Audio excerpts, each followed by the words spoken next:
ओम नमो भगवते वासुदेवाय नमः। जय श्रीमन नारायण। दोस्तों आज हम सुनेंगे श्रावण मास के शुक्ल पक्ष की पुत्रदा एकादशी व्रत की कथा। तो आइए चलिए सुनते हैं पुत्रदा एकादशी व्रत की कथा। प्रेम से बोलिए विष्णु भगवान की जय हो, सभी देवी देवताओं की जय हो। युधिष्ठिर ने कहा कि हे केशव, श्रावण मास के शुक्ल पक्ष की एकादशी का क्या नाम है और इसका क्या महत्व है, कृपा करके आप कहिए। श्री कृष्ण ने कहा, हे राजन, अब आप ध्यान पूर्वक इसकी भी कथा सुनो। द्वापर युग में राजा महिजीत महिष्मती नगरी में राज्य करता था, परंतु पुत्र न होने के कारण वह अत्यंत ही दुखित रहता था और पुत्र प्राप्ति के लिए अनेक प्रकार के प्रयत्नों को करता था।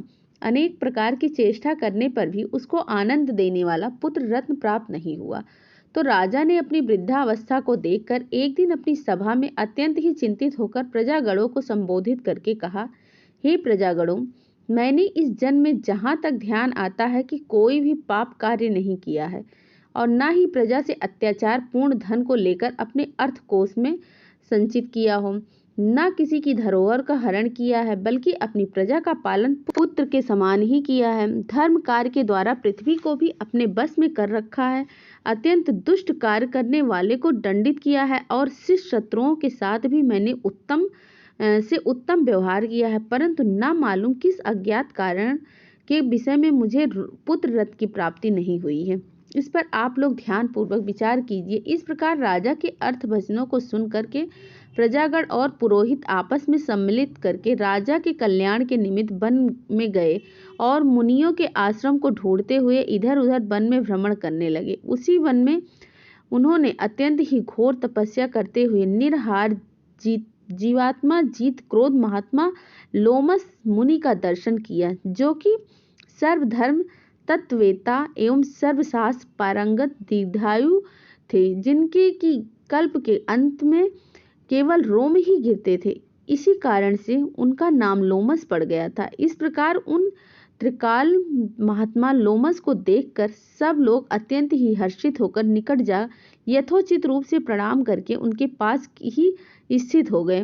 लोमस मुनि ने सब लोगों को देखकर यह प्रश्न किया कि तुम लोग यहाँ पर किस कारण से आए हो और यहाँ पर क्यों स्थिर हो गए हो।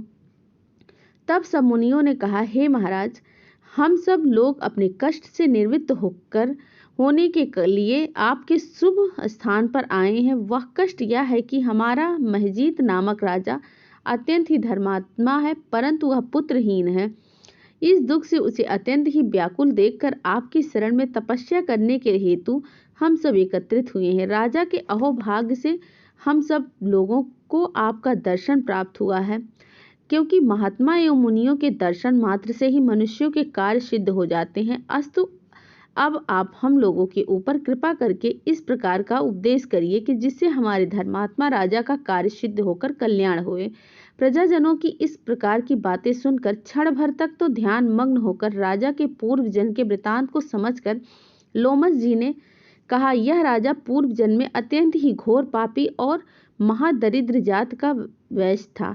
अपने व्यवसाय के हेतु उस नगर से इस नगर में इसी प्रकार बारंबार भ्रमण किया करता था। एक समय की बात है कि ज्येष्ठ मास के शुक्ल पक्षी एकादशी को मध्याह्न के समय प्यास से अत्यंत व्याकुल होकर जल के लिए कोई उत्तम स्थान को ढूंढने लगा।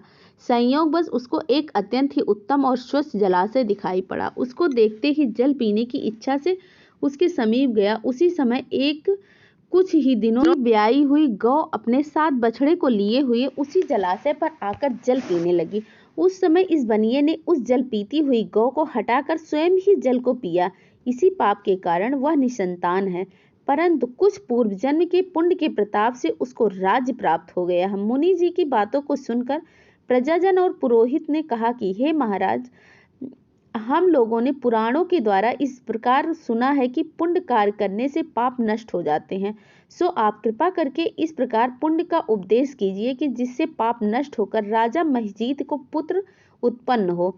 तब लोमस ऋषि ने कहा कि हे मुनियों, श्रावण मास के शुक्ल पक्ष की पुत्रदा नामक एकादशी का व्रत तुम लोग करो और नियम पूर्वक पूजन इत्यादि करके रात भर जागरण करो तथा उसका सब फल अपने राजा को प्रदान कर दो, तो उस राजा को पुत्र उत्पन्न होगा।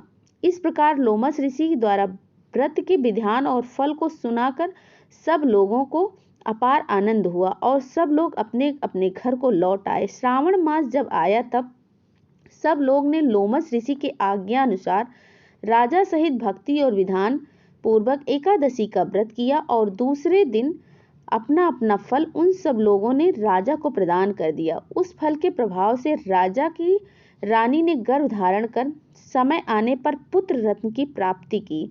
इस प्रकार की यह फलदायी पुत्रदा एकादशी है। इसीलिए इस लोक और उस लोक में आनंद प्राप्त करने वाले को इस पुत्रदा एकादशी नामक व्रत को अवश्य ही करना चाहिए। इस एकादशी का महात्म्य पढ़ने और सुनने से घोर पापों से मुक्ति होती है। हे विष्णु भगवान, जैसी कृपा आपने राजा रानी पर करी वैसे ही कृपा अपने सभी भक्तों पर करना। ओम नमो भगवते वासुदेवाय नमः। जय श्रीमन नारायण। जय श्री कृष्णा। राधे राधे। हर हर महादेव। ओम नमो भगवते वासुदेवाय नमः।